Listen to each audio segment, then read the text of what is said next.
Everyone, শখের school থেকে চলে আসলাম। শখের স্কুলে আজকে আমি একটু ইংলিশ লার্নিং টেকনিক নিয়ে কথা বলবো। আমাদের যে day to day English practice, সেটার জন্য আমাদেরকে কিছু গ্রামার শিখতে হয় এবং এই গ্রামারগুলো আমরা কোথা থেকে শুরু করব এবং কোন কোন গ্রামারের টপিকগুলো আমাদের আসলে ইংলিশ স্পিকিংয়ে সবচেয়ে বেশি কাজে লাগে সেটা নিয়ে আজকে কথা বলবো। ইংলিশ স্পিকিংয়ে সবচেয়ে বেশি কাজে লাগে হচ্ছে প্রিপোজিশন, যে অন কোথায় বসবে, অ্যাট কোথায় বসবে, দা কোথায় বসবে, অ্যাবাভ কোথায় বসবে, আন্ডার কোথায় বসবে।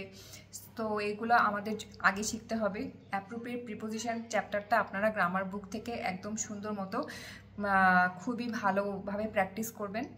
আর সেকেন্ড হচ্ছে আমাদের হচ্ছে টেন্স। টেন্স আপনাকে শিখতেই হবে। ইংলিশ স্পিকিংয়ের জন্য আপনার টেন্স খুবই দরকার। টেন্স আপনি একদম গ্রামার বুকের যে টেন্স চ্যাপ্টারটা আছে, টেন্স চ্যাপ্টারটা নিয়ে আপনারা দ্রুত টেন্সের চ্যাপ্টারগুলো শেষ করে ফেলবেন এবং পড়তে পড়তে আপনারা প্র্যাকটিস করবেন এবং রোজ একটা 5 মিনিট অথবা 10 মিনিট একটা স্পিকিং সেশনে কথা বলবেন। হয় নিজের সাথে কথা বলবেন কিংবা কোনো একটা পিয়ার টু পিয়ার পার্টনার নিয়ে কথা বলবেন। তাহলে কিন্তু আপনাদের স্পিকিংয়ের ফ্লুয়েন্সিটা অনেক বাড়বে এবং খুব সুন্দর দ্রুত কথা আপনারা ইংলিশে বলতে পারবেন কোনো ধরনের হেজিটেশন ছাড়াই। তো গ্রামার যে শিখতে হবে স্পিকিংয়ের জন্য, এই দুইটা চ্যাপ্টার, প্রিপোজিশন, অ্যাপ্রোপ্রিয়েট প্রিপোজিশন এবং হচ্ছে টেন্স, সবার আগে শিখে নেবেন। ধন্যবাদ।